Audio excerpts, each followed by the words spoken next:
Europe 1. 11h-13h, Elliott Deval et vous. Nous sommes toujours en direct sur Europe 1 pour la suite d'Elliott Deval et vous, en direct jusqu'à 13h, en direct au plus près des auditeurs, avec un numéro 01 80 20 39 21. C'est un appel non surtaxé.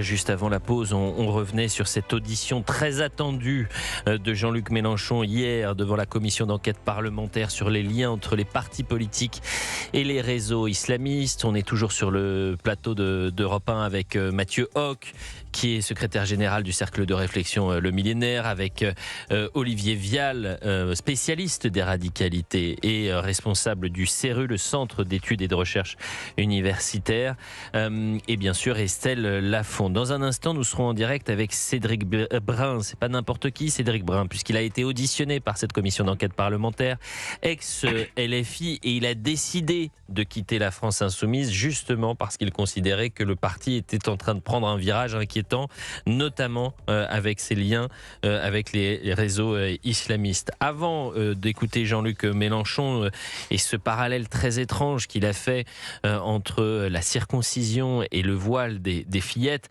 je voudrais juste vous lire le message de Raphaël Enthoven qui interpelle directement Jean-Luc Mélenchon, puisque Jean-Luc Mélenchon hier nous expliquait que c'était le premier défenseur des Juifs de France. Pour quelqu'un qui n'est pas allé marcher pour lutter contre l'antisémitisme en 2023, et il y a meilleur défenseur. Et Raphaël Enthoven lui dit « Vous êtes passionnément antisémite ». Il était devant la justice pour cette phrase-là, et il a été blanchi par la justice, Raphaël Enthoven. Vous avez présenté le peuple juif comme déicide et conservateur. Vous avez justifié la caricature de Cyril Hanouna en juif sus. Vous avez déclaré éclairant un historien qui dresse des listes de juifs à boycotter. Vous avez comparé Eichmann, un président d'université, parce qu'il vous refusait une tribune. Vous avez repris le lexique de Drumont pour parler d'Yael Braun-Pivet. Vous avez comparé Jérôme Gage à un chien juif.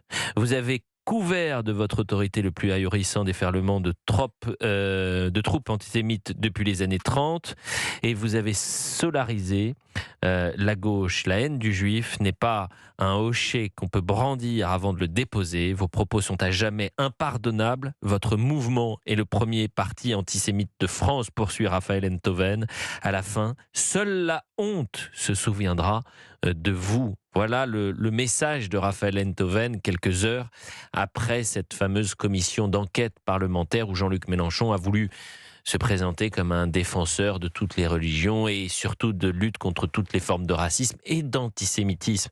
Je précise une dernière chose, 92% des Français de confession juive, c'est un sondage de l'IFOP 2024, 92% des Français juifs estiment que la France insoumise contribue à faire monter l'antisémitisme en France. Donc il faut arrêter, il ne faut pas être dupe.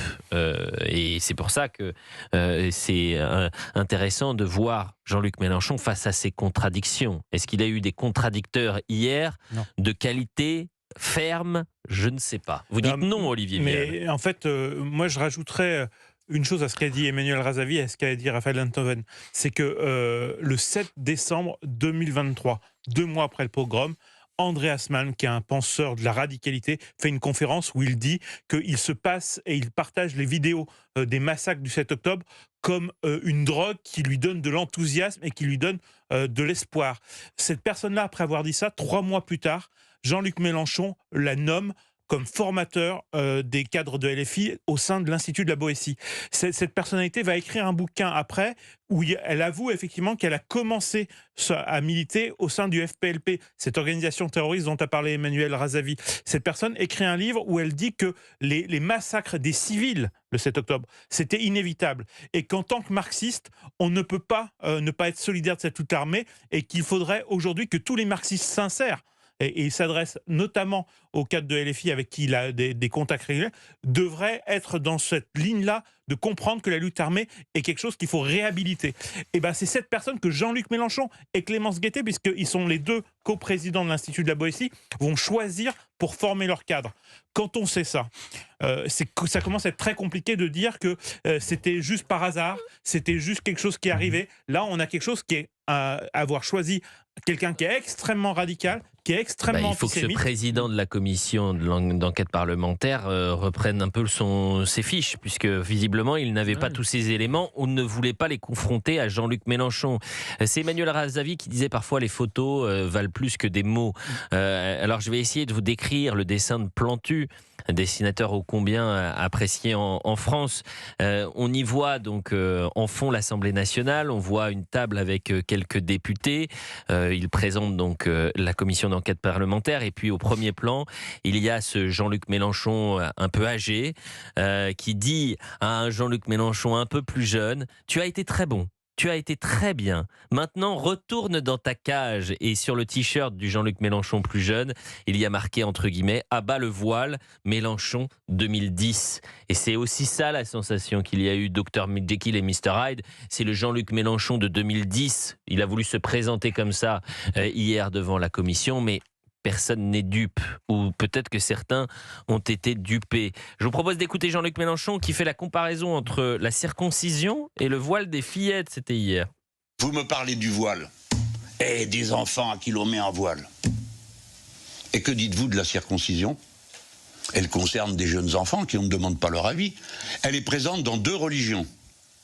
Et maintenant présente dans les mœurs des gens qui n'ont pas de religion, mais qui considèrent que c'est une bonne chose de le faire. Personne ne pose jamais la question. Ça, c'est pas un problème. Les voiles sur la tête des filles, oui, c'est un problème. Et la circoncision. Il y a des gens pour qui c'est un problème, qui disent c'est une maltraitance.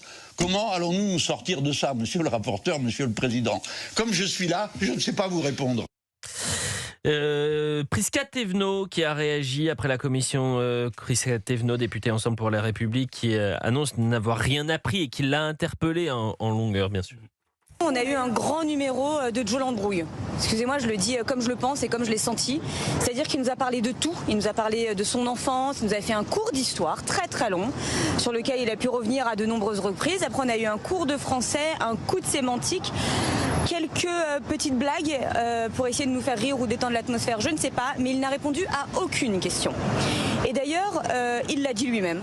À la fin de ma propre interrogation, où il y avait 3 questions très précises, très documentées, avec des faits datés, il me l'a dit lui-même, je pense ne pas avoir répondu à vos questions, mais bon. Bah non, mais bon, c'était pas juste un concours d'éloquence ou un show télévisé pour rappeler qu'il est un tribun. Il devait être là pour nous répondre, et visiblement, s'il ne répond pas sur le fond, c'est qu'il sait qu'il est sur serment et qu'il ne peut pas mentir. Cédric Brun est en direct avec nous et on écoutera les auditeurs. C'est intéressant de savoir ce que les auditeurs d'Europe 1 ont pensé de cette commission. Mais Cédric Brun, vous êtes un ancien conseiller régional de la France Insoumise dans le Nord et il y a quelques semaines, vous avez décidé de quitter LFI justement parce que, selon vous, LFI jouait un jeu dangereux avec des réseaux islamistes. Vous avez été auditionné d'ailleurs par cette commission d'enquête parlementaire il y a quelques semaines de cela. Cédric Brun, qu'avez-vous pensé de votre ancien leader, Jean-Luc Mélenchon ? Bonjour à tous. Ce que j'en ai pensé, c'est que le battleur était à la plus belle des foires. Pourquoi je dis ça ? La commission d'enquête a voulu avoir Mélenchon, elle a eu du Mélenchon. Moi, ce qui me sidère, et j'entendais Mme Thévenot parler, elle devrait avoir honte, Mme Thévenot. Pourquoi ? Et y compris, je pense, parce que, y compris la commission, ils n'ont pas été à la hauteur. Il y a eu des dizaines et des dizaines de témoignages, de philosophes, de journalistes, de syndicalistes comme moi, qui tous ont donné des faits précis, avec des éléments extrêmement intéressants et documentés, et on a eu droit à quoi ? À un cours de philosophie générale. Le problème, c'était pas de se faire Jean-Luc Mélenchon. Le problème, c'était de mettre des faits sur la table auxquels il fallait le confronter. Et désolé, mais ce n'a pas été fait. Alors pour le coup, Prisca Thévenot, c'est peut-être la seule qui a posé une question très précise à Jean-Luc Mélenchon. Elle n'est ni rapporteure ni présidente de cette commission. Donc c'est au président, par exemple, si Jean-Luc Mélenchon s'écarte, s'il est trop long, de dire écoutez, monsieur Mélenchon, on a beaucoup de questions à vous faire, soyez plus court. Et ensuite, vous avez les députés en face qui avaient la possibilité d'ailleurs de poser des questions. Et je crois qu'il y a eu 3 questions qui étaient posées par des responsables LFI. 5 questions et 3 LFI. 3 LFI sur 5 questions, c'est dire. Mais c'est très intéressant, vous avez dit, il a fait du Mélenchon, c'est-à-dire, quand vous qui le connaissez un peu, du moins, qui étiez dans cette famille-là, la France Insoumise. Non, mais écoutez, ce qui est surprenant, c'est que vous avez des gens ils ont voulu participer à cette commission d'enquête pour poser des questions, et visiblement, ils n'ont pas consulté toutes les notes qui sont publiques et tous les témoignages. Parce qu'on a eu là un cours de philosophie générale où chacun a donné son avis et chacun voulait se faire la France insoumise. La France insoumise qui répondait en fait à la commission Wauquiez. Et ces gens-là, en fait, n'ont pas vraiment traité le problème de fond. Et c'est quoi le problème de fond selon vous? Mais le problème de fond, c'est qu'il y a des gens nommés, qui sont connus, qui ont été identifiés, qui ont été nommés par des journalistes, par des syndicalistes, qui sont dans des groupes d'action, qui vont se présenter prochainement aux élections. Et c'est ça qui aurait dû être posé comme question. Et quel est le rôle de Paul Vannier dans tout ça et comment il arrive à coordonner ça? Quand même, si moi qui n'ai pas été beaucoup à l'école et puis observé des choses et j'ai lu des choses dans la commission d'enquête, ce qu'elle a donné, les députés auraient dû le voir aussi, y compris les membres de la commission d'enquête. Bon, écoutez, moi je crois que c'est un passage manqué. Mais quand même, on aura à la fin de tout ça une commission d'enquête qui sortira des éléments et j'espère que chacun pourra en tirer les conclusions qui s'imposent. Patrick Kanner était l'invité d'Alexis de la Fléchère ce matin sur Europe 1. Le président des socialistes au Sénat n'a pas mâché ses mots vis-à-vis du chef des Insoumis. Écoutez. J'ai suivi une partie des explications. Écoutez, il a fait son show. Je pense que M. Mélenchon ne cache pas le fait qu'il essentialise une partie de la population française. Et donc, voilà, on essaye de capter, on essaye de clientiser une partie de la population française. Je le regrette profondément. Cette commission, finalement, est un échec. Elle sera un échec dans ses conclusions. La vraie question qui se pose, c'est est-ce qu'il y a des partis politiques qui, aujourd'hui, jouent sur les peurs, jouent sur le sentiment de relégation? La réponse est oui, et je le regrette. Pour notre part, nous avons décidé de ne plus avoir d'accord avec les Insoumis. Au moins, c'est clair.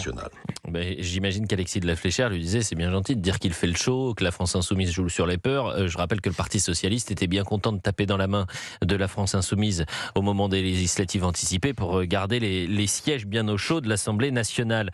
Cédric Brun, une dernière question avec vous. Vous auriez aimé, si vous aviez eu la possibilité de parler avec Jean-Luc Mélenchon, vous lui auriez posé quelle question? Quelle question?